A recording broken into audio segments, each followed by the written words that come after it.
Salut à tous, bienvenue dans le making-of d'un projet qui a duré environ 3 ans avec Laval Patrimoine. Il s'agit bien sûr des visites virtuelles des 2 châteaux de Laval. Alors avant de présenter le projet en détail, recommençons depuis le début.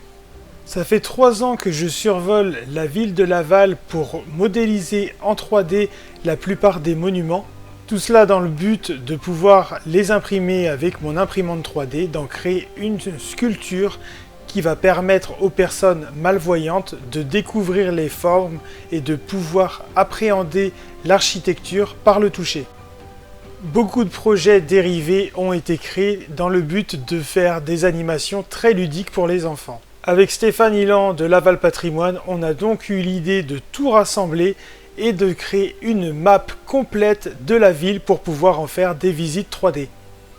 Il m'a fallu faire quelques prises de vue supplémentaires pour pouvoir compléter l'ensemble des photos que j'avais faites des 2 châteaux, comme vous pouvez le voir pour le vieux pont par exemple.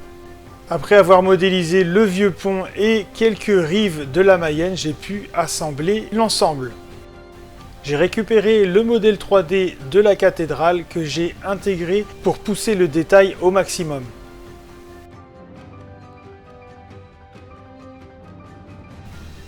Après la création d'une fosse Mayenne, j'ai rajouté des quartiers, des maisons, des arbres pour avoir une carte de Laval très détaillée.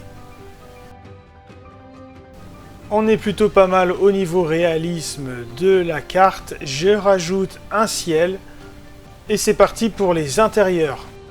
Hugo Richir de V-Edge m'a donné les scans 3D intérieurs du donjon du château, de l'intérieur du château neuf et de la chapelle du vieux château. Après avoir sélectionné les parties qui m'intéressaient, je les ai intégrées dans les modèles 3D que j'avais déjà fait des extérieurs pour en créer un modèle complet intérieur et extérieur.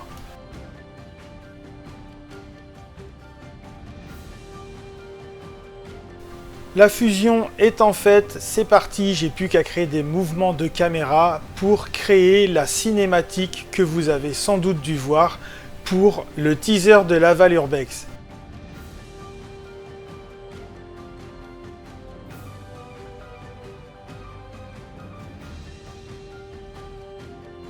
La partie la plus complexe a été de créer des mouvements de caméra dans un lieu très confiné, comme cette partie du château, la charpente.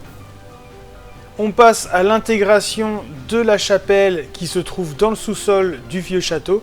Il a fallu créer une ouverture dans le sol, rajouter les marches avec le scan qu'Hugo a fait de la chapelle. Étape finale, l'étalonnage pour avoir une image plutôt réaliste et non pas désaturée comme vous avez pu voir depuis le début. Pour finir cette vidéo, je vous laisse avec les cinématiques que j'ai créées, que vous pouvez retrouver sur le site de Laval-la-Ville pour pouvoir visiter la chapelle, l'intérieur du donjon du vieux château et bientôt l'intérieur du château neuf.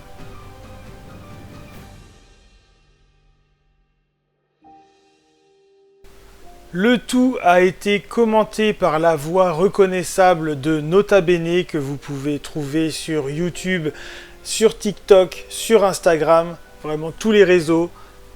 Voilà, c'est la fin d'un projet qui a duré 3 ans. Je suis super content du résultat et je suis super content d'avoir travaillé avec des partenaires de qualité. N'hésitez pas à me dire ce que vous en pensez en commentaire. Je vous dis salut, à la prochaine!